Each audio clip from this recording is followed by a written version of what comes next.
It's Sunday, May 15th, 2022. I'm TC Kirkham, and this is the Kirkham Report.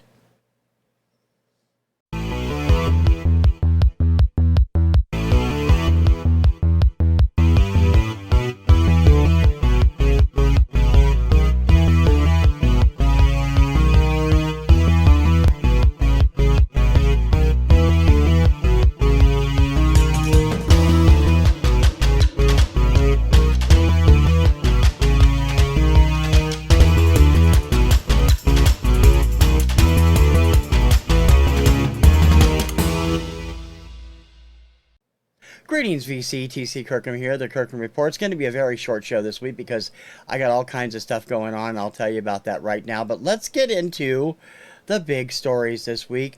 Both major contests ended, and we've got the results right here.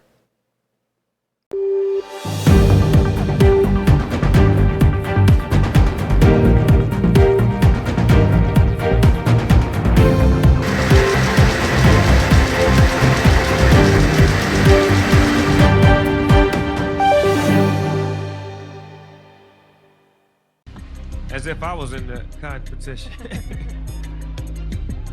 I'd pick you, Snoop. You would pick me? Yes, I would. 254 points, oh my God! That means Oklahoma is the first ever winner of American Song Contest. Congratulations to Alexa and Oklahoma! Monday, May 9th was the conclusion of the first annual, hopefully annual, American Song Contest. Alexa from Oklahoma won with her song Wonderland, just edging out Washington's Alan Stone at the last minute. Alan was at the top of the leaderboard through most of the final show. Whether or not the American Song Contest is going to continue, we don't know yet. NBC will announce most of their renewals this coming week at their upfronts. The ratings have not been terrific, but they haven't been bad, and I'm thinking they're going to give the show a chance to grow. Hopefully they'll tweak it a bit for the second year if they do it. Excuse me. I'd love to see it become an annual event similar to its parent, Eurovision Song Contest, with just 2 or 3 semifinals and a final all in 1 week rather than spaced over an 8-week period, which gets kind of clunky after a while. I understand that NBC is looking for, something that will fill in that second run of The Voice, which they no longer are doing. They're just doing one a season. But in all honesty, the format as it was seriously needs some tweaks. I think Kelly Clarkson and Snoop Dogg are terrific as hosts. I think they should stay on if they do another season. I definitely think they need to give it more pageantry, similar to the way Eurovision does. I think that they definitely need to give it more time and less about the artists. Maybe they should do an artist show and then do the similar Eurovision postcards rather than interviews with them all, because the interviews tend to make it too much like America's Got Talent and other talent shows. Just doing the postcard of the area they're from would be a lot better, I think, in the long run. In any case, there were a lot of great songs. You can get them all on all the different streaming services, and I think some of them will actually end up being hits over the summer, including possibly Wonderland by Alexa with its huge following it has. I think that I'd like to see it continue, and I hope everyone else will continue to want it to see it continue too.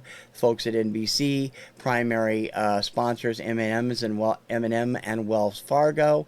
I think that there'll be a lot more going on in the future if they do continue to do it. Meanwhile, on the other side of the pond, the Eurovision Song Contest 2022 is Ukraine!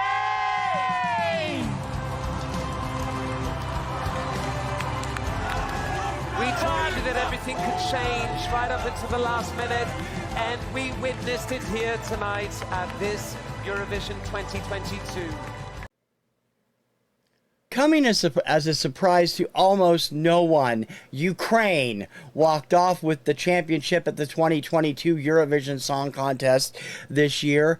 Kalush Orchestra and their song Stefania, the song written as a tribute to the mother of, I believe, the singer. The dual lyrics also describe what's going on in Ukraine, and a lot of people were upset that Ukraine won because they feel it was a political win. It probably was, but the song itself was good too. It finished in the lower half of my chart, but that's because I'm not into the native rhythms that they put with the hip hop beat. But the song is great, and it deserved to win. I wasn't surprised to see it win. In fact, yesterday when I made my predictions about 90 minutes before the finals, I listed my top 5 and the songs I thought would place 6 through 12. I got most of those wrong, but I scored every single one of the top 5. I didn't put them in order, so every single song I said would make the top 5 did. Up until the point that Stefania was pushed over the top by the televote, United Kingdom's Sam Riley was sitting on top with Spaceman. That was the best showing the UK has had at Eurovision in almost 2 decades. The last time the UK won Eurovision was 1997, I think, or 98, I forget which year, with Katrina and the Waves' Love Shine a Light, which has become kind of a Eurovision theme. Since then, they used it in the 2020 programming during the canceled year, and they also have gone on to have songs that didn't do all that well in the 2000s. Last year's song, James, I've forgotten his last name. That's terrible. Embers. James Newton? No, I don't. I'm so sorry, James. I don't have my notes in front of me, but he had the first null point score in Eurovision in almost 2 decades. 0 points from the jury, 0 points from the audience.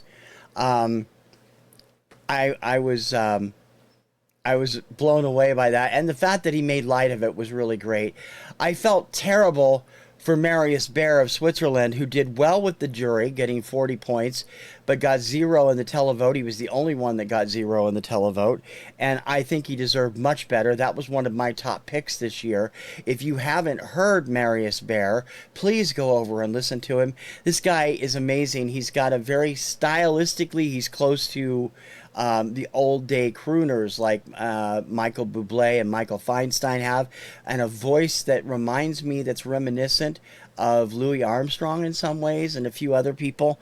I really love Marius Baer. I'd love to see him become a major star all over the world. There's a few potential hits in that Eurovision too, if radio programmers in America would give him a chance. Not just Boys Do Cry from Marius Baer, also Hold Me Closer from Cornelia Jacobs from Sweden. She came in very close also and was one of the favorites. Probably could have taken the whole thing had the Russian invasion of Ukraine not pushed all the public forefront to that, and I really do think that the public loved the song genuinely too. I'm gonna miss Eurovision. They had the most spectacular set this season, this year, with the in Torino with the waterfall at the front of the stage, and it was just amazing.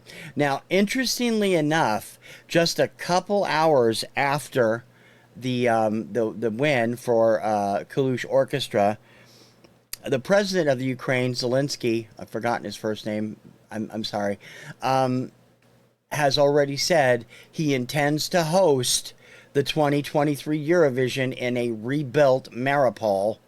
Mariupol, of course, was almost completely wiped out by Russian forces in the last 2 months. And it's still the ongoing site of evacuations from I believe it was some kind of a factory. That takes balls. I'm sorry, it really does. The war is still ongoing. There's no signs of it stopping. I hope that it does end in time for Ukraine to host next year. If they are unable to, one of the other EBU nations will step up and do it. Very likely either the UK or Sweden, since they were the runners-up. I do think that the win is deserved. All these people out there screaming about it being too political, I think the song would have gotten over whether it had been political or not. And the perfect proof of that is the last 2 years, 2020's canceled show and 21, Go A from Ukraine, one of whom is in Kalush Orchestra, was near the top of the fan polls both years. So that kind of music does generate a large response from the fandom, and they definitely enjoy it.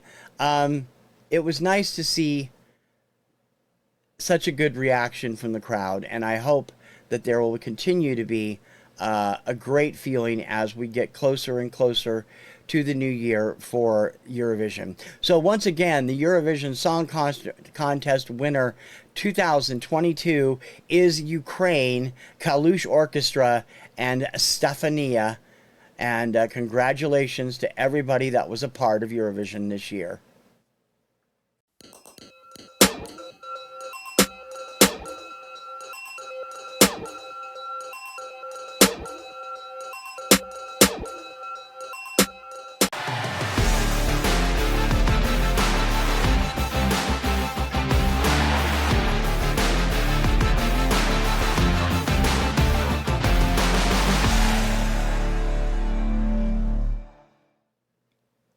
Out of the box this week, I got another shipment of 45s, another couple of shipments of 45s from Dawn and Mary at 2 Hip Chicks.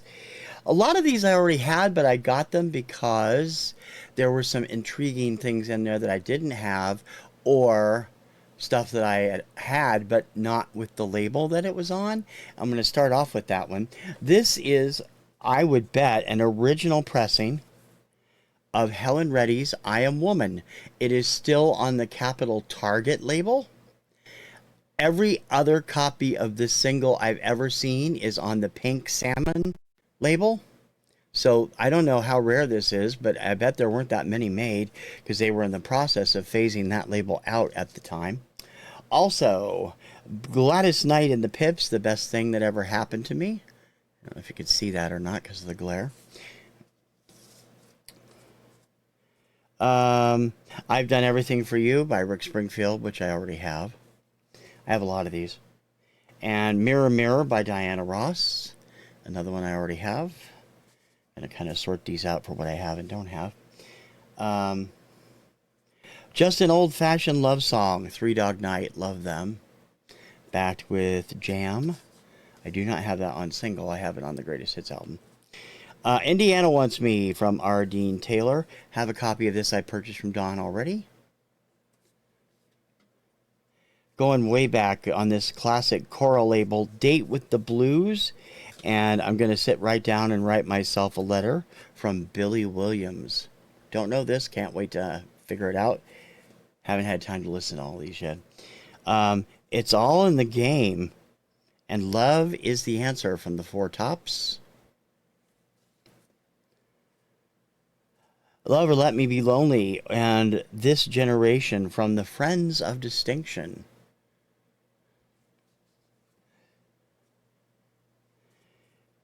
Drinking Wine, Spodioti, and Rock and Roll Medley from Jerry Lewis. I believe this was the very last top 40 hit he had from 1972. That was one of the reasons I picked up this lot. Another one I think I already have, I'll Be Around by the Spinners. Backed with How Could I Let You Get Away. Walk Away from Love and Love Can Be Hazardous to Your Health from David Ruffin. Another copy of Jesse's Girl by Rick Springfield and Carry Me Away. This seems to be one of the most popular things in Dawn's lots. I think I've gotten like 6 copies of that from her. Shining Star and Yearnin' Learnin' from Earth, Wind, and Fire.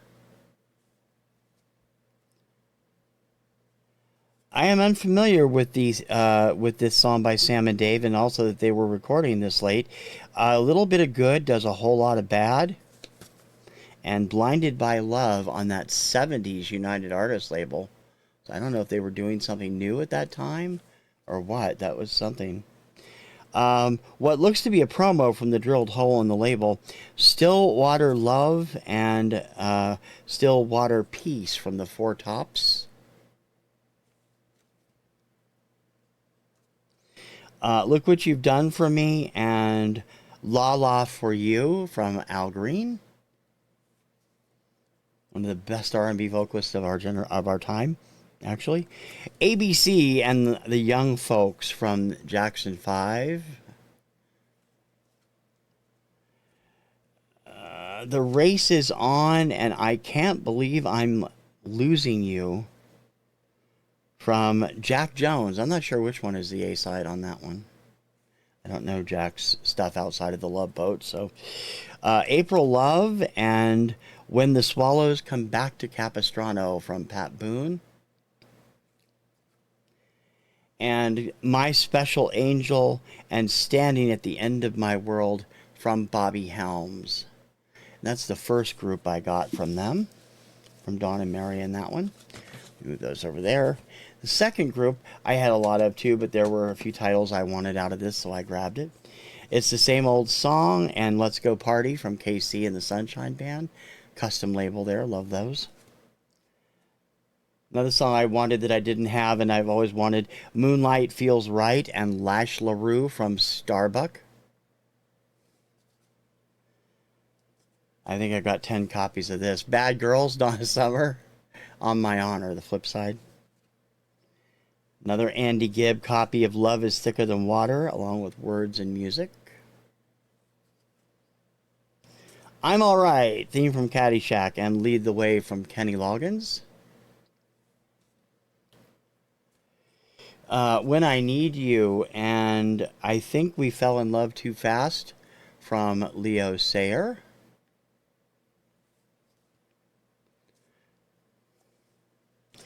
Another one that a classic that I wanted to get that I don't have on the 45. Run to Me and Road to Alaska by Bee Gees. The reason I bought this set, because I have the album, but I don't have the 45, and I don't have any that I can think of on this pink 45 label from that label on Kama Sutra. The Rapper and Born Poor from the Jaggers. That, of course, was the beginning of Donnie Iris's career.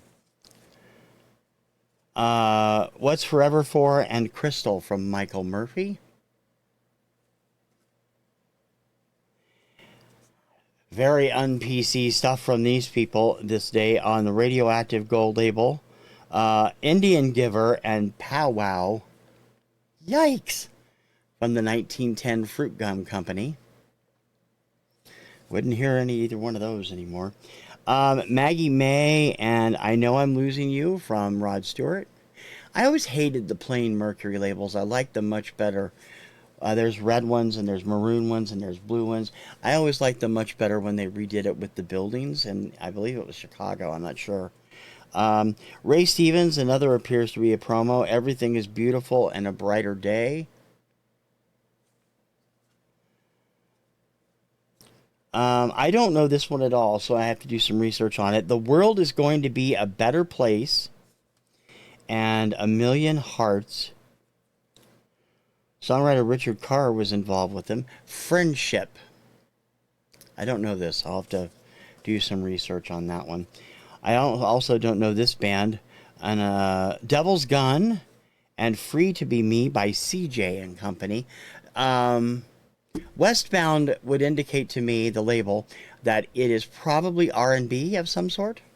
Although Westbound is, I think, best known for Byron McGregor's version of The Americans. I think I brought that up before. Long Cool Woman in a Black Dress and Look What We've Got from the Hollies. This is another one of those classic songs written by the team of Roger Crook and Roger Greenaway, who wrote tons of stuff for British bands in the 60s and 70s. Shake Your Love and Shake Your Love. This is probably a promo copy, or one of them's instrumental, from Debbie Gibson. No, it's not a promo. There's a barcode. I didn't even know that was out on the 45. Celebration and Morning Star from Kool and the Gang. Another copy of I Can Help by Billy Swan.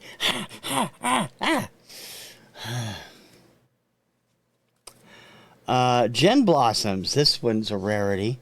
Allison Road and Since I Fell Away. Again, I did not know Whoa. I did not know this had come out on vinyl, so that's really, must be a jukebox single. And finally, 40 Miles of Bad Road and The Quiet 3 from the great Dwayne Eddy. Those are the 45 pickups from Two Hip Chicks this week, and I'm sure I will have more coming. I know I do. I have albums coming too.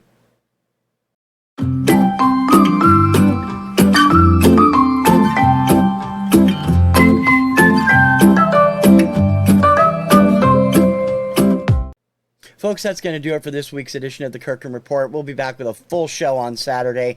Everything is back on track. I had the last week off getting all the Eurovision stuff done, getting everything else set up and figured in my head as to how I'm going to do stuff from now on. We will have influencers on Tuesday. Off the Charts will be back on Thursday. Hopefully Rockin' Reviews will make a return on Friday. I've got to get a couple things in so I can review them. And the Kirkham Report returns to normal on Saturday. Plus next Sunday, a week from today, if you're watching this on the day it goes up, I will be debuting the what is it? The top pop countdown, I think it's called. One of my charts, position by position for any time it was up, which is 1980 to 1993 in its original incarnation, and also again in 98 to 2000 and 2010 and 2018. So somewhere along those lines, you'll be getting a count up of all the songs on one of those charts here and there. So I hope that you will check it out. It'll be a lot of fun. I don't know if I'll have, because you only play like 10 seconds of each song or you get buzzed. So I doubt that there'll be too much information on the screen, but I hope you'll get a kick out of checking out what I was listening to. Don't forget to like and subscribe to my channel. I much appreciate it with my subscriber count slowly going up. And please spread the word about the Kirkham Report and TKR Video Central. Also, don't forget, we're looking for contributions to the brand new site, Record Store Rewind. There will be more on that in the next week or two, as I now am able to really let loose and start working on it 100% now that Eurovision is out of the way. I also ask you to leave a comment for me. I love hearing from you, love your comments, and check out all of my shows, including Daily Obscuria, up every morning at 11 a.m. Eastern, 8 a.m. Pacific time, right here on TKR Video Central. I don't know why I can't talk today. Wow, I'm just having all kinds of problems. Until next time, I see you for the Kirkham Report. I'm TC Kirkham. Ciao, baby.